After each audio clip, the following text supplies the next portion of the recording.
ముందుగా అందరికీ నమస్తే. కన్నుల పండుగగా గద్దర్ అవార్డు వేదిక నిజంగా కళ్ళ సంబూరం అయింది. వేదిక మీద గద్దర్ అవార్డుల వేదిక మామూలుగా జరగలేదు నిన్న. గద్దర్ అంటేనే నిజం, కానీ గద్దర్ గారి పేరుని ఎడవాడుకురంటే ఈ పగటేశగాళ్ళ దగ్గర వాడుకోరు.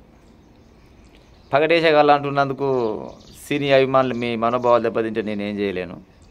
నిజంగా కూడా పగటేశగాలే. ఏసోంటి వాళ్ళకి ఇచ్చిర్రు వీళ్ళు అవార్డు. బాలకృష్ణకి ఇచ్చిర్రు, నందమూరి బాలకృష్ణకి ఇచ్చిర్రు. బాలకృష్ణ ఏమేం చేస్తాడు సినిమాలలో? రౌడిగాడు ఆడికెళ్ళి ఉరికొస్తుంటే ఈడ కూర్చొని కుర్చీ మీద కూర్చొని గొడ్డలు విసిరేస్తాడు ఆడికి. ఈ గొడ్డలు పోయి చక్కగా అని గుండెలో గుచ్చుకుంటుంది. వెనకంగా ఇద్దరు రౌడీలు వస్తుంటారు. మళ్ళీ మరి ఇలా కొట్టాలంటే ఆ గొడ్డలు కావాలి కదా. గొడ్డలు కావాలన్నప్పుడు ఏం చేస్తారంటే ఆ ముందర ఒక రాయిని పెడతాడు. ఈ రాయిని ఒక తంత అంతే ఈ రాయి పోయి ఆయన గుండెలో గుచ్చుకుంటే ఆ గుండెలు ఉన్న కత్తి చూసి మళ్ళీ తిరిగి వచ్చి ఈయన చేతిలో పడుతుంది ఇట్లా. అప్పుడు ఈ కత్తి తీసుకొని వెనకంగా ఈయన ఇట్లా చూడకుండానే వేసేస్తాడు. గంత పెద్ద నటన చేస్తాడు బాలకృష్ణ. అందుకోసమని ఆయనకు అలయ్య పేరు మీద ఒక అవార్డు ఇచ్చారు. తర్వాత ఏం చేసిరు? పుష్పరాజ్ నీ అబ్బా తగ్గేదేలే.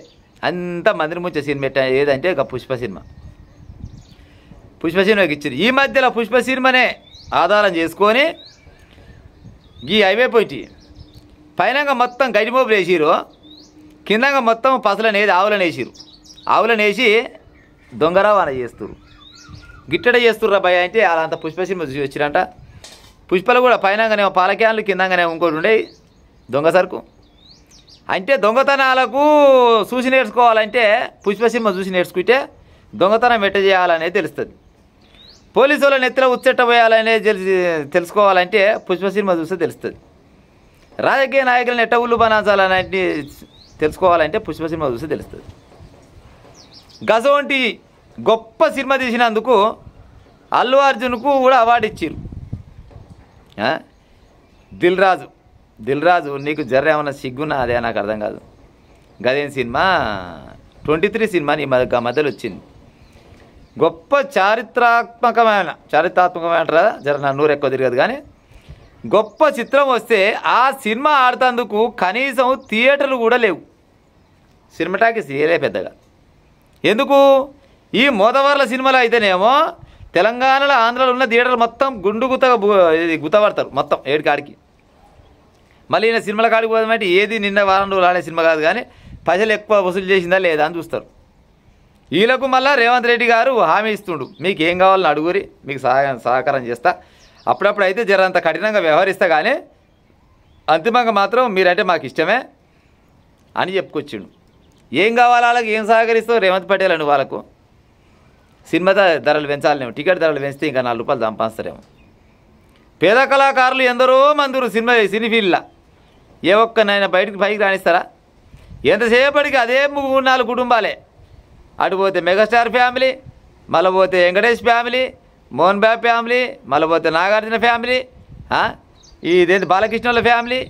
గీలే తప్పితే ఇంకా ఏమన్నా చూడని వస్తుండరా? వస్తే ఆడ ఎన్ని సినిమాలు తీస్తుండు?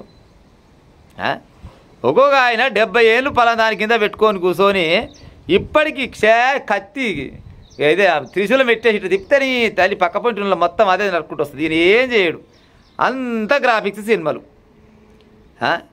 ఈ ఉత్తగా వీళ్ళ పేరు నిలబడ్డందుకే వీళ్ళంత పెద్ద నటులు అయితే మరి గద్దరేసుంటోడు కావాలి. గద్దర్ అంటే ఒక నిజం. గద్దరు ఎన్ని ఆకలి అవమానాలు భరించవచ్చు ప్రజలారా. గద్దర్ గారి పేరుని తీసుకొచ్చి గద్దర్ అవార్డులు అని చెప్పి మళ్ళా ఎన్టీ రామారావు పేరు మీద అవార్డులు ఇస్తారు. మరి ఇక్కడ గద్దర్ని పెద్దగా చేసినట్ట లేకపోతే ఎన్టీ రామారావు పెద్దగా చేసినట్ట? చిన్న సినిమాలు చాలా ఉంటాయి. ఏ ఒక్క సినిమానైనా ఆడనిస్తారా? ఆడనియరు ఆ సినిమాలు. ఎంతసేపటికి వీళ్ళ సినిమాలే ఆడాలి, వీళ్ళ కథలే నడవాలి. అంతా మోతవార్లకు జోరుగా ఇచ్చిండు. సినీ పరిశ్రమకు అభివృద్ధి సినీ పరిశ్రమకు అభివృద్ధి సహకరిస్తాం. ప్రభుత్వ పరంగా కొన్నిసార్లు కఠిన నిర్ణయాలు తీసుకున్నా కానీ మిమ్మల్ని అభిమానంగానే చూసుకుంటాం. తెలంగాణ రైజింగ్ 2047 డాక్యుమెంట్లో ఒక చాప్టర్ సినిమా పరిశ్రమకు కేటాయిస్తాం. దానికి తగ్గట్టుగా ప్రణాళికను రచించండి. హాలీవుడ్, బాలీవుడ్ హైదరాబాద్కు రావాల్సిందే. ఏది వచ్చినా కానీ ఈ 5-6 కుటుంబాల వాళ్ళే తప్పితే కొత్త వాళ్ళని రానియరే. వీళ్ళు రానియరు. ఇంకా 22 ఏళ్ళ క్రియాశీల రాజకీయ ఇంకా 22 ఏళ్ళు క్రియాశీలంగా రాజకీయాలనే ఉంటా. గద్దరన్న అంటే ఒక చైతన్యం, ఒక విప్లవం. గద్దర్ అవార్డు ప్రధానోత్సవంలో సీఎం రేవంత్ రెడ్డి. గద్దర్ ఫౌండేషన్కు 3 కోట్ల రూపాయలు మంజూరు చేసిరంట. గిదొక్కటే మంచి పని చేసిరు నాకు తెలిసి. గిదొక్కటి మంచి పని చేసిరు. గద్దర్కు 3 కోట్ల రూపాయలు వాళ్ళ ఏదో ఫౌండేషన్కి పెట్టించి గద్దర్ చరిత్రని చెప్పే ప్రయత్నం చేయరు. ఇప్పుడు కొంతమంది స్వార్థ రాజకీయ నాయకులది హైదరాబాద్లో జోరుగా వాళ్ళ పేరు మీద పార్కులు ఉన్నాయి, వాళ్ళ పేరు మీద మ్యూజియాలు ఉన్నాయి, లేకపోతే కొన్ని రకాలుగా పుస్తకాలు కూడా ఉన్నాయి. గన్లనే గద్దర్ గారి పేరు మీద కూడా ఒక పుస్తకం తెచ్చే ఉపాయం చేయరు. గద్దర్ జీవిత చరిత్ర చెప్పే ఉపాయం చేయరు. గద్దర్ ఏం చేసిండు, జనాలకు ఏం చైతన్యం చేసిండు, ఈ తెలంగాణ రాష్ట్రం ఏర్పడడంలో గద్దర్ పాత్ర ఎంత ఉంది, గది చెప్తే రానున్న తరాలకు పొరగాలు చదువుకున్న ఎక్కడ వస్తుంది. అంతేగాని ఈ పనికిరాని పుష్ప, పనికిరాని సమరసింహారెడ్డి, వీర కేశవరెడ్డి, చెన్న కేశవరెడ్డి ఎవరికి ఎక్కరా ఏమెక్కరా ఈ మోడలక్కువ సినిమాలు, రోగు తప్పిన సినిమాలు ఎవరికి ఎక్కలేవి. వీటి ద్వారా ఒక్కని కూడా చైతన్యం అయితే రాదు. ఇంకా లంగ పని దొంగ పని చేయాలంటే గిసోని సినిమాలు చూసి నేర్చుకుంటూ పొరగాలు తప్పితే దీని ద్వారా సమాజానికి మంచి మెసేజ్ ఇచ్చిన సినిమా ఈ కాలాన వచ్చిందే లేదు. 23 సినిమా ఎంత ముందుగా ఉంటుందా, దానికి థియేటర్ కూడా వేయలేకపోయారు. నేను చెప్పింది అబద్ధం అయితే కామెంట్ రూపకంగా చెప్పారు ప్రజలారిగా ఉంటా మరి.